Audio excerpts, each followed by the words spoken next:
এই একটা পাপ যদি কেউ না করে ইনশাল্লাহ সে জান্নাতে যাবে, যতই পাপ করুক না কেন।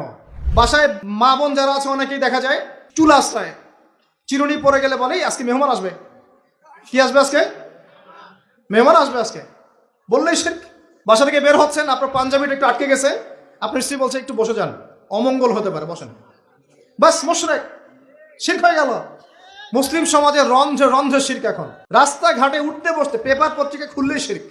পেপার খুলবেন রাশিফল, সিংহ রাশি কন্যা রাশি, দিনটা কেমন যাবে বিশ্বাস করলেই মুশরিক হয়ে যাবে।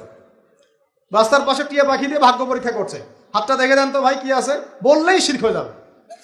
আংটি বিক্রি করছে, আংটি পরলে রোগ ভালো হবে, হাতে দিল রোগ ভালো হবে এই উদ্দেশ্যে, মুশরিক। হাতে দিয়েছে রোগ ভালো হবে, আমার ডায়াবেটিস ভালো হয়ে যাবে, বিসমিল্লাহ, ব্যাস মুশরিক, নাউজুবিল্লাহ। এই আকীদা নিয়ে পড়লেই মুশরিক। মুসলিম সমাজে অহরহ শিরক আছে। আর আবু জেহেলের যুগে কি ছিল ভাই? আবু জেহেলের যুগে অনেকদিন বলেছি মেজর 5টা সমস্যা ছিল। কয়টা? মেজর 5টা, মাইনর সমস্যা অনেক, মেজর 5টা। এক, আবু জেহেলের যুগের বেশিরভাগ মানুষ শিরক করতো। কি করতো ভাই? লাত, উজ্জা, হবল, মানাত এইসব মূর্তি পূজা করতো। এখন হয়তো মুসলিম সমাজে এটা নাই ঠিকই, কিন্তু মুসলিমরা এখন কবর মাজার পূজায় শুরু করেছে, করে নাই? মুসলিমরাও এখন নেক্সট সুরতে ধোকা খাচ্ছে। শিরক তো আমাদের সমাজে চলছে। শিরক কি হয় কেন আমি লেকচার দিয়েছি, দেখবেন মুসলিম সমাজে কত শিরক চলছে। আবু জেহেলের যুগে শিরক ছিল, এগুলো বলতে থাকলে এটা নিয়ে আলোচনা করতে হবে। আলোচনার টপিক আমার আজকে অন্যরকম। আবু জেহেলের যুগে কি ছিল ভাই? শিরক ছিল, সমাজে রন্ধ্রে রন্ধ্রে শিরক ছিল। এখনকার সমাজেও শিরক আছে। তারা লা ইলাহা ইল্লাল্লাহ না পড়ে শিরক করতো, আমরা পড়েও শিরক করি। আল্লাহ পাক আমাদের সবাইকে শিরকের পাপ থেকে হেফাজত করুন বলি আমি। এই একটা পাপ যদি কেউ না করে ইনশাল্লাহ সে জান্নাতে যাবে, যতই পাপ করুক না কেন। জেনা করেছে, মদ খেয়েছে, মিথ্যা বলেছে, অনেক কিছু করেছে, শুধু শিরকের পাপ করে নাই, আল্লাহ তাকে মাফ করে দিবেন ইনশাআল্লাহ। বিশ্বাস করলেন না কথাটা?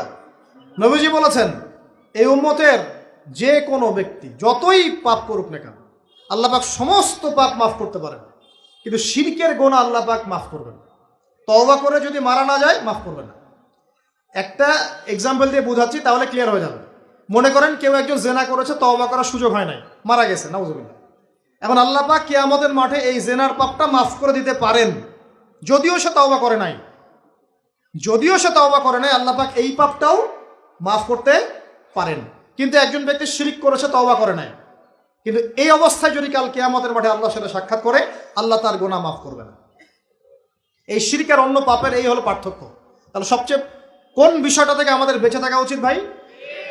শিরক কিও কেন, একটা বই পাওয়া যায়, কিনে নেবেন। কিতাবুত তাওহীদ একটা বই আছে, পড়ে নেবেন। কুরআন সুন্নাহর আলোকে বিশুদ্ধ আকীদা, এরকম অনেক বই পাওয়া যায়। আর আকীদা সংক্রান্ত একটা অনবদ্য বই হলো আল আকীদা আত-তাহাওয়িয়া। এই 4টা 5টা বই পড়লে আপনার শিরকের কনসেপ্ট ক্লিয়ার হয়ে যাবে ইনশাআল্লাহ। আল্লাহ পাক আমাদেরকে পড়াশোনা করার তৌফিক দান।